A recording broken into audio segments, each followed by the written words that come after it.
All right, guys. Update on my 2003 CBR600RR. You can tell it's been sitting a while. All the dust and grime and crap. Anyway, I got a trickle charger too to save my battery because I ended up destroying my other battery. Anyway, so I ended up having that fuel pump prime issue where it wasn't priming when I started it up.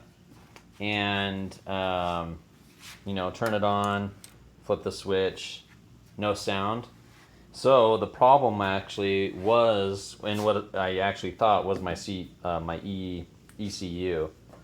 And I'll go over a couple of steps that you guys can troubleshoot for anyone that has a similar issue, because these are, I'm not kidding, they're all over the internet. Like why my fuel pump wasn't prime and all this other garbage. Anyway, so I'll try to make this short and sweet. So the first thing you want to check is obviously your battery. Very first thing. If you're not getting enough charge, it's probably not going to prime. Check your battery. Next thing you want to check is, and if you have a service manual, these are actually all in the service manual. So it's very, very good to have. Just you can download it from almost anything, any website that has CBR information. And check your 30 amp fuse. This is the main fuse right there, that 30 amp fuse right here. You pull that off, you'll see a 30 amp fuse there, and you check that. Then the next check, there's a sub harness fuse. You'll see that 30 amp fuse right there too. See that white connector there? That little lid, it's like a little lid. It lifts off, and there's a 10 amp fuse inside that, okay? You'll check that. That's your sub harness fuse, okay? And then you'll go down, blah, blah, blah, blah, blah. Check your fuses down here. Now this is your, all your other sub fuses as well. So if you don't have your if your main fuse is blown, nothing's gonna work. You'll have no sound, nothing on the dash will work, nothing's gonna work. If your sub harness is blown, you'll have power, but nothing else will work. So then you come down here, and if those are good, your main fuse and your sub harness, you'll check this, and you'll go down the line and see what you need. Sometimes you'll see the start or bank angle sensor. Sometimes that will be blown. Check that. It's just a 10 amp. These are the small dinky fuses too, not the normal sized ones right there.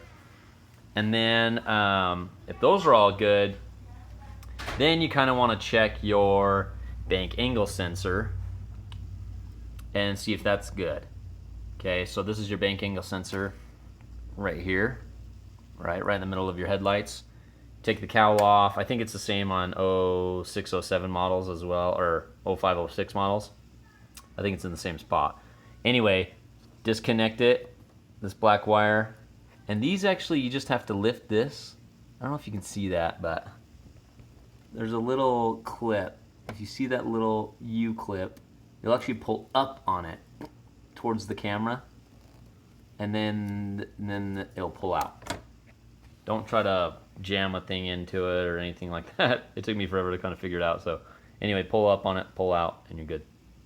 Anyway, so check that. You can actually take the whole thing off, connect your battery to it with your voltmeter, and so it has power.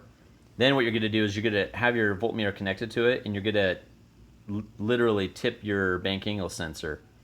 And when you tip it, you'll notice that when it shuts off, the voltmeter won't read anything. If it does read something, then that means it's working, obviously, right? And if you tip it enough, then the voltmeter won't show any voltage.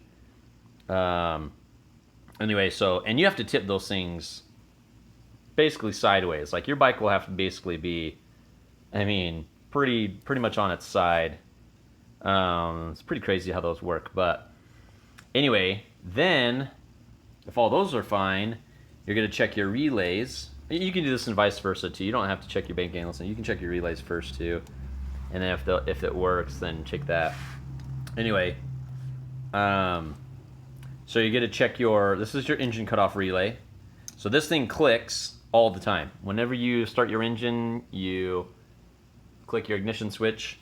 This thing you'll hear it click. Okay. This is your fuel cutoff relay. This is what I was having some issues with for my fuel pump, or so I thought. And then you're going to check that. And then this is your fan, your relay, so you'll check that too. Usually this is fine. This doesn't, your fan doesn't kick on all the time.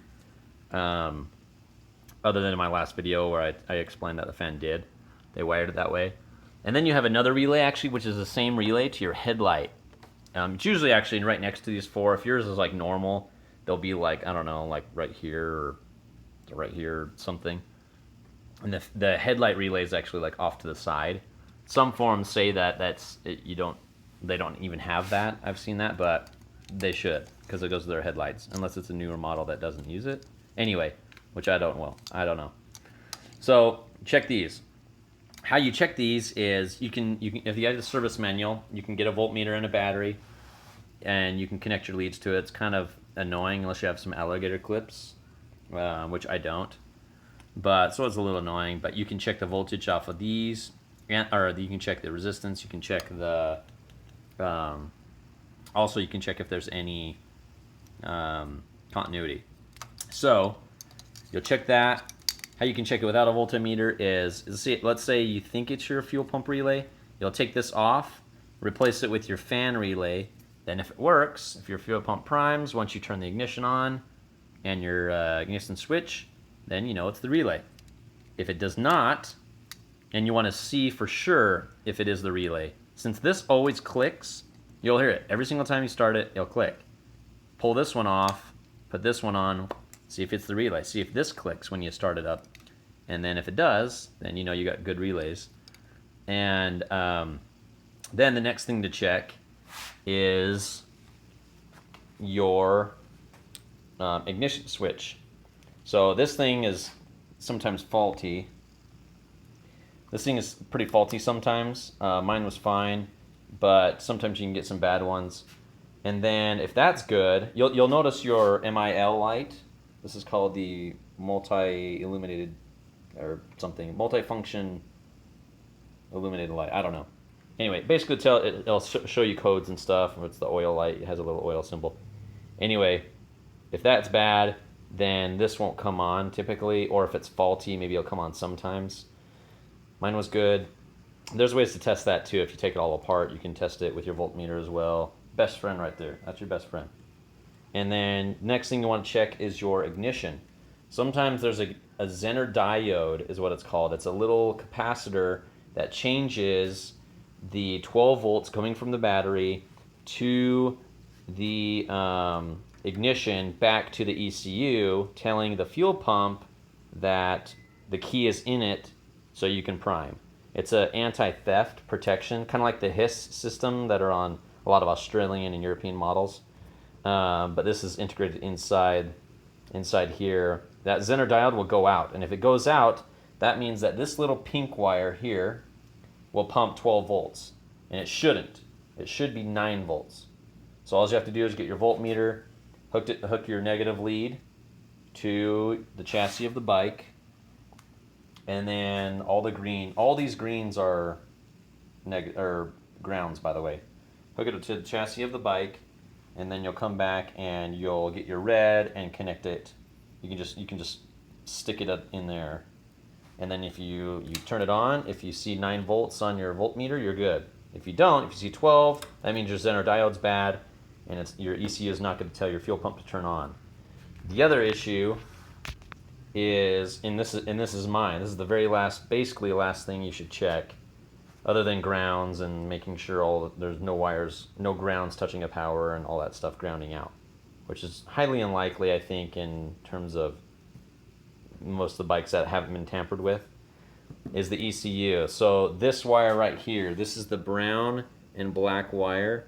This goes actually to pin, I believe it's 16. I pulled it out, and I'll show you why. I pulled it out because this wire here, so the ECU tells this relay to send power to the pump via this. So that's this big thick brown one. That's power, and that yellow side, that's power, and you'll see it on this side right here. That's power that goes to the fuel pump. this brown and black one, that goes to the ECU. That's the one sticking out. So it's not sending a signal. The ECU, my ECU is not working like it should. So it's not telling the fuel pump to turn on. And anyway, so you'll get power from these two, right? You'll get power from those. Those are 12 volts, constant power too. So as soon as you turn it on, you'll see 12 volts from these two sides. Should complete the circuit and give this 12 volts, but since there's no signal coming from the ECU to connect this circuit, that's why my fuel pump's not priming. So anyway, what you need to do is, what I'm gonna do, and you can check it. If this is the problem, and if your ECU is having an issue, you can check it. Just ground this wire. So you take this, I just rigged it up myself, connect it to the ground, and you'll actually put this into here, into the small brown and black one, right? Small brown and black one. Stick it in, and then kick your bike on, and then you'll hear it. You'll hear this click, because this isn't clicking, right? You'll hear this click, and then your fuel pump will prime. You'll be good to go.